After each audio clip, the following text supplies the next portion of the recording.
দর্শক বিরতির পর আবারও স্বাগত জানাচ্ছি দৈনিক পত্রিকার খবরাখবর নিয়ে এশিয়ান টেলিভিশনের নিয়মিত আয়োজন এশিয়ান সংবাদ বিশ্ব অনুষ্ঠানের সঙ্গে আছি আমি কাউসার আহমেদ। হাতে থাকা বাকি পত্রিকার শুনে জানাবো আপনাদেরকে। এক রাডারে নজরদারি, নভেম্বর থেকে সহজ হবে দেশের আকাশ ও সাগর পাহারা। 37 কোটি টাকার পুরোটা নিজস্ব তহবিল থেকে দিচ্ছে বেবিচক প্রকল্প। এবং একই সাথে আরেকটি বিষয় সেটি হচ্ছে যে এই যে স্বপ্ন যেটি ছিল যে মানুষের দ্বারে দ্বারে একদম পৌঁছে দেওয়া, যে স্বাধীনতার যে ফিল্ড হাসপাতাল থেকে যে স্বপ্ন তৈরি হয়েছিল সেই স্বপ্ন মানুষকে চিকিৎসা দেওয়ার ব্রত নিয়ে যে স্বপ্ন নিয়ে এই গণস্বাস্থ্য করা হয়েছিল সেটিও এখন অনেকটাই ধোঁয়াশা হয়ে দাঁড়িয়েছে বলে এই সংবাদে জানানো হয়েছে। এর পাশে আমরা যে সংবাদটি দেখছি, একটি ছবি দেখা যাচ্ছে সেটে প্রিয়জনের সঙ্গে ঈদ করতে রাজধানী ছাড়ছেন মানুষ। ছবিটি গতকাল রাজধানীর কমলাপুর রেল স্টেশন থেকে। তো আমরা দেখি যে এই যে রাজধানীর কমলাপুর সহ যে বাস টার্মিনালগুলো যেগুলো রয়েছে সেই স্টেশনগুলোতে আমরা দেখছি যে ঘরফেরা মানুষের যে ভিড়, সেই ভিড় কিন্তু লক্ষ্য করা গেছে। সেখানে আমরা দেখছি যে বিশেষ করে রাজধানী কমলাপুর রেল স্টেশনের যে চিত্র, সেই কমলাপুর রেল স্টেশনে কিন্তু মানুষের উপচে পড়া ভিড় লক্ষ্য করা গেছে। কারণ মানুষের নিরাপদ বাহন হিসেবে কিন্তু ট্রেনের এখনও পর্যন্ত যেই সুনাম সেটি রয়েছে, ফলে মানুষ কিন্তু নিরাপদে বাড়ি ফিরবার জন্য ট্রেনকেই বেছে। এবং গতকালকে থেকে যে অনেক অফিস আদালত ছুটি হয়েছে, ফলে আমরা দেখছি যে সেই কালকে থেকে কিন্তু মানুষ ফিরতে শুরু করছে এবং আজকে কিন্তু প্রায় বেশিরভাগ মানুষই আজকে ফিরবেন। কারণ আমরা জানি যে শুক্র শনি যে ছুটি শুরু হবে, সেই ছুটির মাধ্যমে আমরা দেখছি যে আজকেই বেশিরভাগ মানুষ কিন্তু রাজধানী সহ নাইট টানে বাড়ি ফিরে যাবেন। এবং বেশিরভাগ সময় আমরা দেখি যে কোরবানির ঈদগুলোতে বেশিরভাগ মানুষ কোরবানি করতেই আত্মীয় স্বজনের সাথে ঈদের আনন্দ ভাগাভাগি করে নিতেই বেশিরভাগ এই ঈদে বেশি বাড়িতে যান। ক্যারিবিয়ানে সতর্কতার সামনে বাংলাদেশ, সবাই ঘরবন্দি অথচ প্রশিক্ষণের বিল। করোনা কাণ্ডের কাণ্ড 3। আমরা দেখছিলাম যে ধারাবাহিক পর্ব করা হচ্ছে দেশ রূপান্তরের।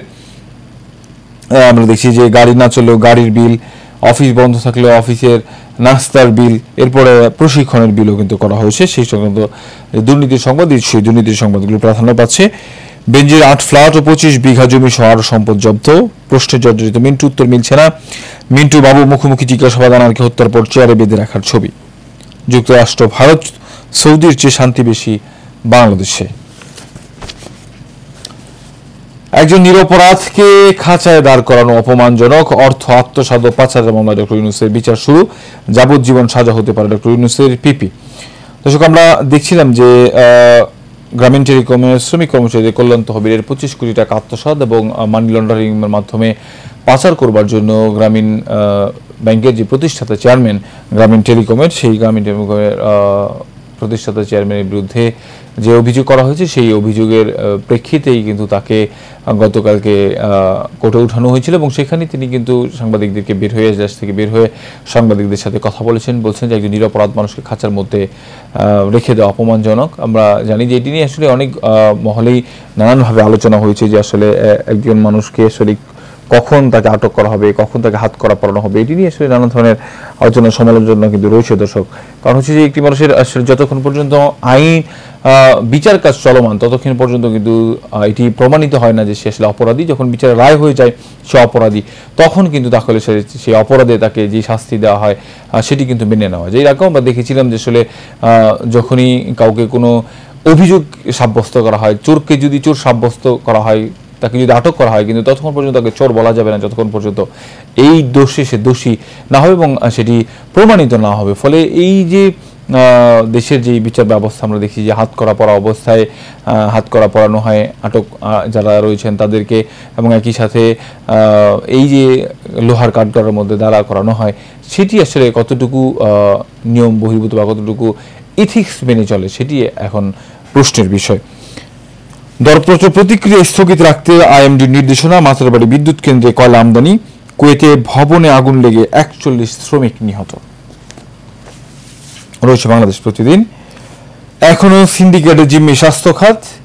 মিঠু চক্রের হাত অনেক লম্বা। বৃষ্টিতে ভিজে নষ্ট হয় যন্ত্র, ফেলে রাখা হয় নতুন যন্ত্রপাতি। বন্ধ হচ্ছে না দুর্নীতি। স্বাস্থ্য খাতে দুর্নীতির খবর প্রায়ই শোনা যায়। আমরা দেখছিলাম যে আসলে এখন যেটি বড় বিষয় সেটি হচ্ছে যে দুর্নীতি যারা করেন তাদের বিরুদ্ধে অভিযোগ আনা হলেও তাদের দুর্নীতি কিন্তু থামে না। আমরা দেখছি বাজারে যারা সিন্ডিকেট করেন পণ্য, তাদের বিরুদ্ধে অভিযোগ আনা হলেও সেই সিন্ডিকেট কিন্তু কমে না, বরং সিন্ডিকেটের যে দৌরাত্ম্য সেটা অব্যাহতই থাকে। তেমনি প্রত্যেকটি সেক্টরে, প্রত্যেকটি শাখায় যে ধরনের অনিয়ম শুরু হয়েছে, এক একজনের যে ডালপালা তৈরি করেছেন এইসব অপরাধীরা, এইসব দুর্নীতিবাজরা, ফলে তাদের বিরুদ্ধে আসলে কথা বলেও এখন খুব বেশি পার পাওয়া যায় না। তারা অবাধেই বলতে থাকে, এমন নিউজ প্রকাশিত হলে কি হবে বা জানলেই বা কি হবে। তাদের যেই দুর্নীতি সেটি আসলে এই পর্যায়ে পৌঁছে গেছে যে আসলে তাদের শিকড় এত মজবুত হয়ে গেছে যে তাদের বিরুদ্ধে কথা বলা এখন অনেকাংশেই মুশকিল হয়েছে। যে বা যারাই কথা বলবেন তাদের বিরুদ্ধেই কিন্তু তারা বিভিন্নভাবে ব্যবস্থা নিতে শুরু করেন।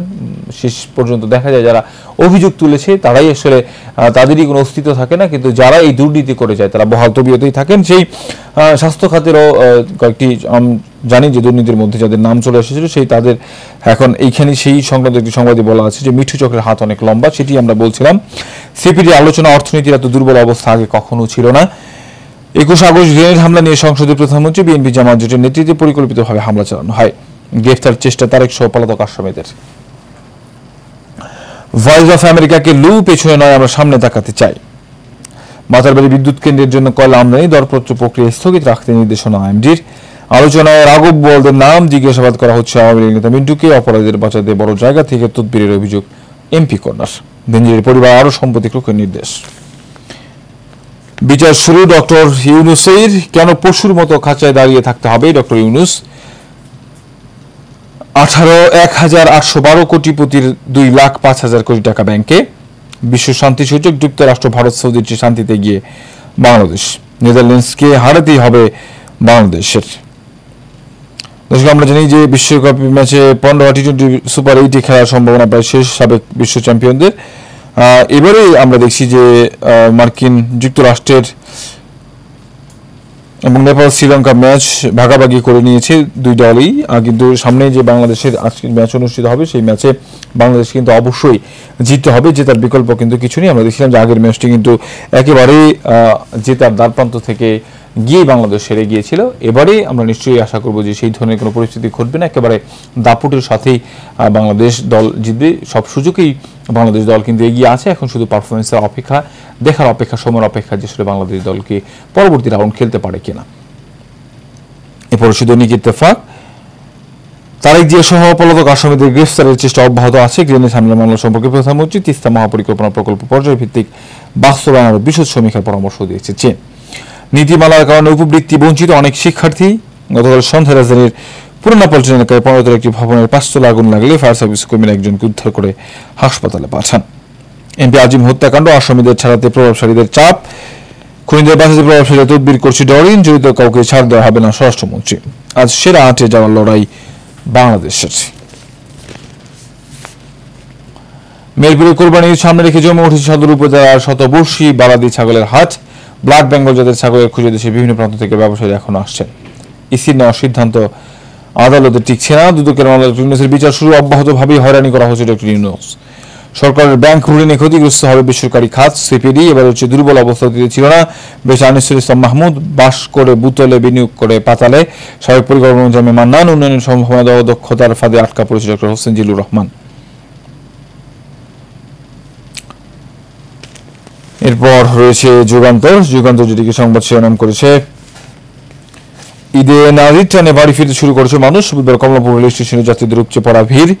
মিন্টুকে ডিবি হেফাজতে জিজ্ঞাসাবাদ, মোটা অঙ্কের টাকা নিয়ে দেশ ছেড়েছেন শাহীন। হত্যার পর মুখ হাত পা বাঁধা এমপি আনারের সংগৃহীত একটি ছবি আমরা দেখছি।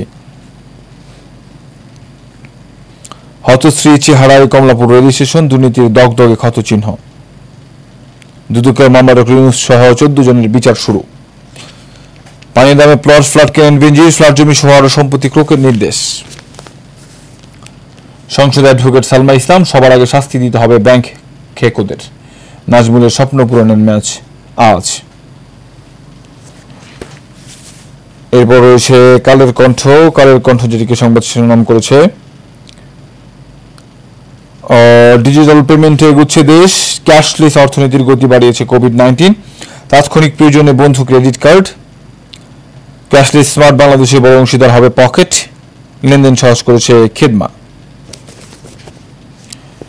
দর্শক, আমার হাতে বেশ কিছু পত্রিকা রয়েছে, সেগুলো নিয়ে আলোচনা করবে বিরতির পর। এই মুহূর্তে নিয়ে পত্রিকার খবরাখবর নিয়ে টেলিভিশনে নিয়মিত শেষ হলে কমে নিরাপত্তা ঝুঁকি, বাড়বে ফ্লাইং ওভার ফি। প্রধানমন্ত্রী শেখ হাসিনার সঙ্গে বুধবার গণভবনে গ্লোবাল ফান্ডের নির্বাহী পরিচালক Peter Sands and stop TB পার্টনারশিপের নির্বাহী পরিচালক ডক্টর লুসিকা দ্বিতীয় সাক্ষাৎ করেন। গ্রেনেড হামলা মামলায় তারেক সহ পলাতক আসামিদের ধরার চেষ্টা অব্যাহত, সংসদে প্রশ্নোত্তরে প্রধানমন্ত্রী। সুষ্ঠুভাবে ঈদ আয়োজনে উচ্চ পর্যায়ের বৈঠক, বেনজির আরও সম্পত্তি জব্দের আদেশ, ভিসা নিষেধাজ্ঞা শিথিল করল ওমান। ঢাকায় পশুর হাটে বেচাকেনা শুরু আজ, লাখ টাকার নিচে গরু পাওয়া যাচ্ছে না। আজ সেন্ট ভিনসেন্ট ডাচদের বিরুদ্ধে গুরুত্বপূর্ণ লড়াই টাইগারদের। এ ম্যাচেও তাসকিনদের এমন উদযাপন আশা করছেন বাংলাদেশ ক্রিকেট প্রেমীরা। জয়ের লক্ষ্যে ডাচদের মুখোমুখি আজ বাংলাদেশ। এবার প্রতারণায় কোনো হজযাত্রী আটকে পড়েনি, হজ ফ্লাইট শেষ, এমপি আনারের মৃতদেহের ছবি প্রকাশ।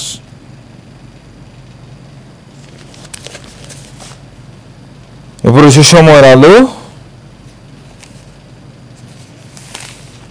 অপ্রস্তুত ট্যানারি পল্লী, নতুন করে আসবে 1 কোটির উপরে পশুর চামড়া। এলডব্লিউজি সনদ না থাকায় বিদেশি ক্রেতারা দিচ্ছে না চামড়া। গত বছরের প্রায় 40% চামড়া এখনো ট্যানারিগুলোতে রয়েছে।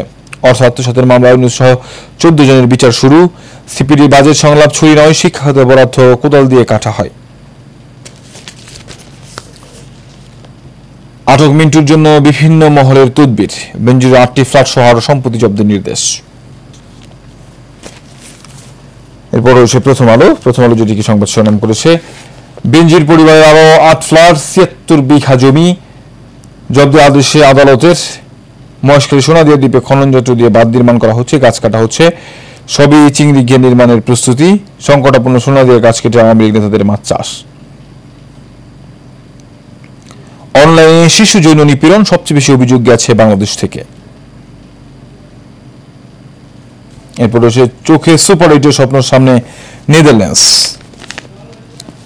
দুর্নীতি জবাবদিহির অভাব, অদক্ষতার ফাঁদে অর্থনীতি, সিপিডির সংলাপে বলা হয় সুশাসন থাকলে অর্থনীতি সংক্রান্ত 90% সমস্যার সমাধান হয়ে যাবে। এই যাত্রা এবার 12 স্থানে ভোগান্তির সংখ্যা। এই যাত্রার প্রথম দিন আধা ঘন্টা থেকে 3 ঘন্টা দেরিতে ছাড়ল 15 ট্রেন। একেবারে শেষ যে পত্রিকা দর্শক আমার হাতে রয়েছে English daily, the daily star যেটিকে সংবাদ শিরোনাম করেছে সেটি আপনাদেরকে জানাবো। Dhaka footpath a money spinner for extortionists. Ruling pouch leaders, cops, hawkers association gives cards. Around 5 lakh hawkers in Dhaka city daily footpath rent check of 100 to 300 a day, 30,000 a day extorted from GPO area loan. City corporation rehab program fail. Benujir SH confiscate 8 flats, 77 biga of land. Court order authorities. High Court postpone NLBC Bank AGM. It's humiliating to stand in an iron case dock in says after court hearing. আমরা দেখছিলাম নিউজের খবর দিয়েই প্রথম পাতার সংবাদ করেছে যে আসলে এটি একটি অপমানজনক, একজন মানুষকে লোহার শিকলের মধ্যে আটকে রাখা, নিরাপরাধ একজন মানুষকে, সেই সংক্রান্ত সংবাদ আমরা দেখছিলাম ডেইলি স্টারও করেছে। একই সাথে ডেইলি স্টার একটি সংবাদ করেছে যে প্রথমে একেবারে শুরুতেই যে ঢাকার ফুটপাথের যে দখল, আসলে বাংলাদেশের যে ঢাকা শহরের যে ফুটপাথগুলো রয়েছে সেই ফুটপাথগুলো আমরা দেখি যে মানুষের হাঁটার জায়গাগুলোতে দোকান বসানো হয় এবং সেই টাকা আসলে কারা কারা নেই বিভিন্নভাবে বিভিন্ন গণমাধ্যমে কিন্তু সেগুলো আগে পরেও প্রকাশিত হয়েছে। এখানে যেটি উল্লেখ করা হয়েছে যে ক্ষমতাসীন দলের নেতাকর্মী, আইনশৃঙ্খলা বাহিনীর সদস্যরা এবং যারা হকার্স অ্যাসোসিয়েশনের লোক আছে তারা কিন্তু বিভিন্নভাবে এই যে টাকাগুলো যারা রয়েছে সেখানে কিন্তু আমরা দেখেছি যে 100 টাকা থেকে 300 টাকা প্রতিদিন কিন্তু সেই জায়গা থেকে দেওয়া হয় এবং নেওয়া হয়। এই যে এই পরিমাণ টাকা আসলে কার কাছে যায়, কারা কিভাবে এই দোকানগুলো বসায়, কেন এইগুলো উচ্ছেদ অভিযান করা হয় এবং উচ্ছেদ অভিযান করা হলে আবার সাথে সাথে এই উচ্ছেদের পরে কয়েকদিন পরে আবার কারা এই দোকানগুলোকে বসায়, এটি নিয়ে নানান মহলে নানানভাবে প্রশ্ন রয়েছেন। অনেকেই বলছেন যে আসলে কিছু অসাধু শ্রেণীর লোক রয়েছেন যারা আসলে এগুলোর অভিযান চালায়, তারাই আবার মোটা অঙ্কের টাকা খেয়ে আবার এগুলোর অনুমতি দেন। এগুলি নানান কথা নানান মহলে কিন্তু রয়েছে। আসলে দর্শক, এই যে দুর্নীতির সংবাদ, সেগুলো আমরা কিন্তু প্রতিনিয়তই বিভিন্ন গণমাধ্যমে দেখি যে এই যে পরতে পরতে যে দুর্নীতি, সেই দুর্নীতির ফলেই কিন্তু আজকে যে অর্থনীতির অবস্থা, সেই অর্থনীতির অবস্থা কিন্তু এই পর্যায়ে দাঁড়িয়েছে। আমরা সিপিডির একটি সংবাদ সবগুলো গণমাধ্যমে প্রকাশিত হতে দেখেছি। সিটিভির গতকালকে যে সংবাদ করছে অর্থনীতির যে দুরবস্থা, তারা বলছে যে আসলে এই যাবৎকালে দেশের অর্থনীতির এত দুরবস্থা তৈরি হয়নি, এর পেছনেও কিন্তু তারা সুশাসনকে জড়িত করছেন। যদি সুশাসন কায়েম করা যেত তাহলে কিন্তু দেশের 90% অর্থনীতি এমনিতেই ঠিক হয়ে যেত বলে সিপিডির সংলাপে জানানো হয়েছে। দর্শক, একটি বিষয় সেটি হচ্ছে যে এই যে সুশাসনের অভাব, দুর্নীতি যে প্রত্যেকটি জায়গায় ছড়িয়ে পড়েছে, দুর্নীতির যে জিরো টলারেন্স নীতি বাস্তবায়ন করার কথা ছিল এবং দুর্নীতির যে এখন যেই প্রভাব বিস্তার, সেটি থেকে কিন্তু আসলে বের হওয়া খুব মুশকিল হয়েছে। প্রতিটি জায়গায়, প্রতিটি সেক্টরে, প্রতিটি শাখায় যে দুর্নীতি আমরা দেখছি, যে এক একজন ড্রাইভার থেকে শুরু করে কম্পিউটার টাইপার থেকে শুরু করে প্রত্যেকটি জায়গায় যারা রয়েছেন, যারা পিয়ন থেকে শুরু করে হাজার হাজার কোটি টাকার মালিক বনে যাচ্ছেন, কিন্তু যারা আসলে ভুক্তভোগী, যাদের জন্য আসলে এগুলো করা হয়েছিল, তারা কিন্তু এইসব জায়গা থেকে বঞ্চিত হচ্ছে। ফলে সরকারের কিন্তু অনেক অনেক জায়গায় সরকারেরও বদনাম হচ্ছে। আমরা দেখি যে সব সুবিধা সাধারণ জনগণের পাবার কথা, সরকার থেকে যেগুলো বরাদ্দ দেওয়া হয়, অর্থ দেওয়া হয়, সমস্ত কিছু যে জায়গায় প্রয়োজন দেওয়া হয়, কিন্তু সাধারণ মানুষ সেগুলো কিন্তু সুবিধা ভোগ করতে পারছে না। কিছু মানুষের কারণে, মুষ্টিময় কিছু দুর্নীতিবাজদের কারণে, যারা আসলে শিক্ষিত হন না, আসলে তারা আসলে শিক্ষার আড়ালে এক ধরনের পশুত্ব যাদের নিজেদের মধ্যে তৈরি করেন, এই পশুত্বের কারণে দেশের মানুষ, দেশের সাধারণ মানুষ আসলে কষ্টে জর্জরিত হন, সরকার প্রশ্নবিদ্ধ হন নানানভাবে। কিন্তু সরকারের আজ কিন্তু বলে সরকারের উচিত হবে এই যে যারা দুর্নীতিবাজ রয়েছেন তাদেরকে আসলে দুর্নীতির বের করে, আসলে এই যে যারা হাজার হাজার কোটি টাকা দেশ থেকে পাচার করে নিয়ে যাচ্ছেন বিভিন্নভাবে, আমরা দেখছি সম্প্রতি কিছু দুর্নীতির খবর কিন্তু প্রকাশিত হচ্ছে। সাবেক পুলিশের যে প্রধান আইজিপি, তার যে সম্পত্তি, এক এক সম্পত্তির যে খনি বলা হয়েছিল, তার সেই খনি থেকেই কিন্তু সম্পত্তি বেরোচ্ছে। গতকালকেও কিন্তু তার 7টি ফ্ল্যাট এবং 77 বিঘা জমি, অনেক জায়গায় বলা হচ্ছে 76 বিঘা জমি, সেগুলো কিন্তু বেড়েছে। এই যে পরিস্থিতি তৈরি হচ্ছে, এই পরিস্থিতির মধ্যেই কিন্তু দুর্নীতি বন্ধ না করতে পারলে সরকারের যত উন্নয়ন হয়েছে সমস্ত উন্নয়ন কিন্তু ভেস্তে যাবে, কারণ সেই সুবিধাগুলো কিন্তু সাধারণ মানুষ পাবে। তো আরেকটি বিষয় আজকে গণমাধ্যমগুলোতে প্রকাশিত, সেটি হচ্ছে যে রাজধানী কিন্তু ছাড়তে শুরু করেছেন ঈদের নারী টানে বাড়ি ফেরা মানুষগুলো। সেই মানুষগুলো বিভিন্নভাবেই চেষ্টা করেন এই দেশ ঢাকা শহর ছাড়বার জন্য, অনেক আগে থেকেই, অনেক আমরা দেখছি অনেকে চলে গেছে এবং গতকালকে থেকে কিন্তু একেবারে ভিড় শুরু হয়েছে রেল স্টেশনে, বাস স্টেশনগুলোতে। আজকে কালকে পর্যন্ত সেই যাত্রা অব্যাহত থাকবে এবং ঈদের আগ দিন পর্যন্ত আমরা দেখি যে মানুষ কিন্তু নারীর টানে বাড়ি ফেরেন। এবং এই যে ঈদ, সেই ঈদকে কেন্দ্র করে রাজধানীর যে পশুর হাটগুলো রয়েছে, ইতিমধ্যে আমরা দেখছিলাম এই কয়েকদিন ধরেই পশুর হাটগুলো গরু উঠতে শুরু করেছিল, কিন্তু বেচা কেনা হয়নি। কিন্তু গতকালকে থেকে কিন্তু বেচা কেনা শুরু হয়েছে রাজধানীর বেশ কয়েকটি হাটে এবং সেই বেচা কেনা করবার জন্য আমরা দেখি যে বিভিন্ন জায়গা থেকে পশুগুলো কিন্তু ঢাকা শহরে নির্বিঘ্নে যাতে ঢুকতে পারে সেই লক্ষ্যে কিন্তু নির্দেশনা দেওয়া হয়েছে। দর্শক, এবং একই সাথে আমরা দেখছিলাম যে এই যে পবিত্র ঈদুল আজহা আসছে আমাদের কাছে, সেই ঈদুল আজহাকে ঘিরে কিন্তু ইতিমধ্যে সিটি কর্পোরেশন থেকেও বেশ কিছু সিদ্ধান্ত নেওয়া হয়েছে, ময়লা পরিষ্কার করা সহ বেশ কিছু সিদ্ধান্ত কিন্তু ইতিমধ্যে আমরা নিতে দেখেছি। এবং এই যে এই অবস্থার মধ্যেও কিন্তু একটি বিষয়, সেটি হচ্ছে যে আমরা দেখছিলাম যে এই কোরবানির ঈদে মানুষের কিন্তু গরুর গোশত খাওয়ার যে প্রবণতা, লাল গোশতের প্রতি মানুষের এমনিতেই একটু ঝোঁক বেশি রয়েছে। তবে এই ঈদে কিন্তু এইবারের অবস্থা যে পরিস্থিতি আমরা দেখছি যে বিভিন্নভাবে অ্যালার্জি জনিত সমস্যা, ডায়াবেটিস ও নানান সব সমস্যার কারণে কিন্তু গরুর গোশত এখন চিকিৎসক যারা রয়েছেন তারা অ্যাভয়েড করতে, পরিহার করতে বলেন। ফলে এই কোরবানির ঈদেও যারা আসলে এই সব আমরা জানি যে গোশত কম বেশি সবার ঘরেই থাকবে, যাতে সবাই পরিমিতভাবে গোশত খান এবং সুস্থ থাকেন, সে ব্যাপারে কিন্তু সবাইকে নজর দেবার জন্য বলা হয়েছে। দর্শক, আরও বেশ কিছু বিষয় আজকে আলোচনায় ছিল। এর মধ্যে আমরা দেখেছিলাম যে গতকালকে যে ডক্টর মোহাম্মদ ইউনূসের শুনানি ছিল গ্রামীণ টেলিকমের 25 কোটি টাকা আত্মসাতের যে ঘটনা, সেই ঘটনায় আসলে তাকে কাঠগড়ায় যে যখন দাঁড় করানো হয়েছিল, তখন কিন্তু সেই এজলাস থেকে বেরিয়ে তিনি বলেছিলেন যে একজন নিরপরাধ মানুষকে লোহার কাঠগড়ায় দাঁড়া করানো এটি একটি অপমানজনক, নেককারজনক, এবং তিনি বলেছেন যে আসলে তাকে শুধুমাত্র তাকে অপমান করা হয়েছে। তবে অন্যদিকে রাষ্ট্রপক্ষের পিপি যেটি জানিয়েছেন সেটি হচ্ছে যে দুষ্প্রমাণিত হয় তাহলে কিন্তু ডক্টর মোহাম্মদ ইউনূসের যাবজ্জীবন হতে পারে। অনেকেই এটি নিয়ে নানান ধরনের কথা বলছেন, তবে যেটি নিশ্চয়ই আসলে আইন যেভাবে রয়েছে সেভাবে আইনের গতিতে চলবে, সেটি আসলে প্রত্যাশা এবং সবাই ন্যায় বিচার পাবে সেই প্রত্যাশা রেখে শেষ করছি দৈনিক পত্রিকার খবরাখবর নেশন টেলিভিশন নিয়মিত আয়োজন এশিয়ান সংবাদ বিশ্ব অনুষ্ঠান দেখা হবে একই জায়গায় একই অনুষ্ঠানে। তখন পর্যন্ত ভালো থাকবেন, সুস্থ থাকবেন।